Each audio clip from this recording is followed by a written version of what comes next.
deciding cases. That plainly is domestic extremism, domestic terrorism. An attack simply on a government property at night or any other kind of circumstances is a clear crime and a serious one. Okay.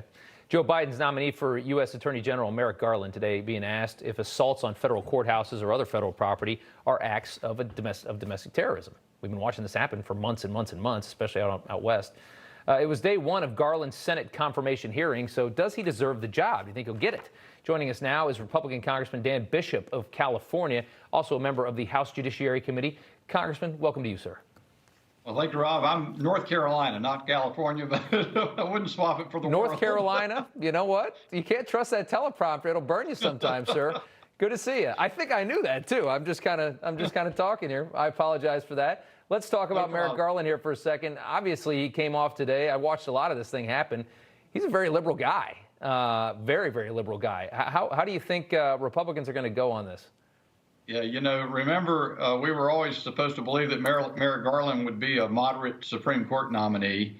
But yeah, he said he couldn't, when asked whether illegal entry to the nation should remain a crime, he said he hadn't thought about it. To Senator Lee asked him about Vanita Gupta and Kristen Clark and some of these outrageous statements we've heard. He wouldn't disavow those. I don't know if he's in trouble. We're seeing a parade of the most radically leftist nominees that you've ever seen for an administration. Yeah, I mean, it's supposed to be, you know, I thought we were getting a moderate president here. One of the women that you just talked about had made a claim in a past writing that blacks were superior to all other people. You know, it's pretty extreme. I can guarantee you if that was about white people, you wouldn't get anywhere near a nomination. But let's talk about domestic terrorism here for a second. Just yesterday, and we've been seeing this for months, Antifa starts a fire on the property of an ICE facility, a federal government facility in Portland. They do this all the time.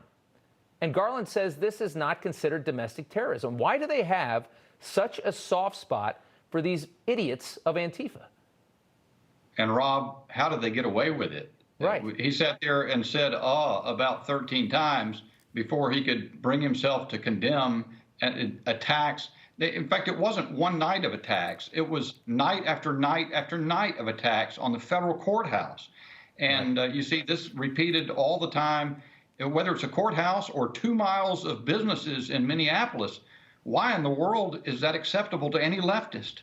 You know, you've seen people on the conservatives have never tolerated that. And when you saw the attack on the Capitol in January that was in part by supporters of the president, former President Trump, it was condemned by everybody in the political scene. Yeah. So how they get away with that and how a nominee for the Attorney General's office can, cotton with that, I don't see. It is just, it's unbelievable. You were one of 16 lawmakers who signed a letter to Joe Biden, to the president, seeking to withdraw Health and Human Services Secretary Xavier Becerra's nomination. Part of the letter, we're going to read it here. Mr. Becerra's lack of healthcare experience, enthusiasm for replacing private health insurance with government-run Medicare for all, and embrace of radical policies on immigration, abortion, and religious liberty render him unfit for any position of public trust, and especially for HHS Secretary. Again, like you said, just another very far left nominee, and it makes me kind of wonder who's really running the show here. Are these Joe Biden's picks, or is there something else at play here?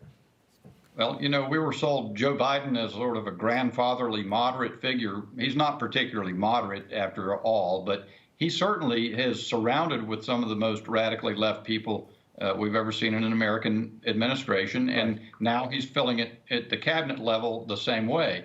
Javier Becerra has no healthcare policy expertise. He's not a healthcare professional. He's never done any management. He's not even an academic in the healthcare field. He's a politician and a radical one. So to your point, as you said, favors a complete federal takeover of healthcare, has for years. He is for abortion on demand, no limits on abortion, even up to the moment of birth.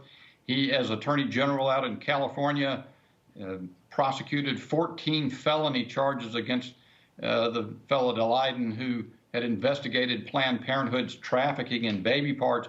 This is a radical fellow, and he's the next one up for consideration by the United States Senate, I think, tomorrow.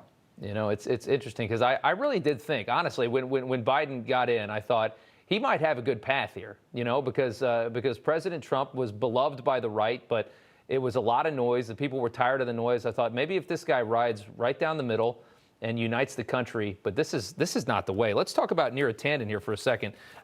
This is the OMB job, White House Budget Office. She's got Collins, Romney, and Manchin against her now. She's talked a lot of trash for a lot of years. Do you think she's done? Yeah, well, she's. I mean, it would appear that she's on the rocks, probably going to go down. Yeah. Thank goodness Joe Manchin's come forward and said that. But, you know, she deleted 1,100 tweets because she had been such a radical partisan.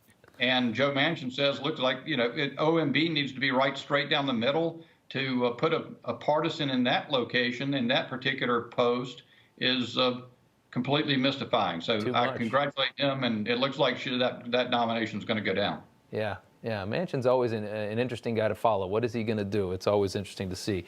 Congressman Bishop from the great state of North Carolina. I'll just announce that a little louder here at the end. Sir, thank you so much for the time. Good to see you. Thank you, Rob. Appreciate it. All right, take care. All right, 6 months ago, the UN